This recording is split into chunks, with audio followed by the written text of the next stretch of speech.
তো আপনারা কেমন আছেন? আশা করি সবাই ভালো আছেন। আমি নতুন একটা ভিডিও নিয়ে চলে এসেছি। ভিডিওটা হচ্ছে জুন পুষারের।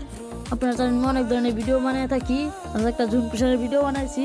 তো এত প্যাক পোক না করে চলেন ভিডিওতে যাওয়া যাক। আমি ভিডিওতে না করে আপনাদের মজাটা নষ্ট না করে আমি একটা গান লাগাই দিব, আপনারা গান শুদ্ধ এই ভিডিওটা দেখবেন। আশা করি ফুল দেখবেন, লাস্টে মজা আছে।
বেহারা পালকি কইরা যখন গেলা সামনে দিয়া শেষ দেখা দিলা না আমারে ফিরা আইসা দেখবা তুমি চুলা গেছি জগৎ ছাড়ি পাইবা শুধু আমি স্বপনে যার বেহারা পালকি কইরা যখন গেলা সামনে দিয়া শেষ দেখা দিলা না আমারে ফিরা আইসা দেখবা লাগেছি জগৎ ছাড়ি পাইবা শুধু আমি স্বপ্ন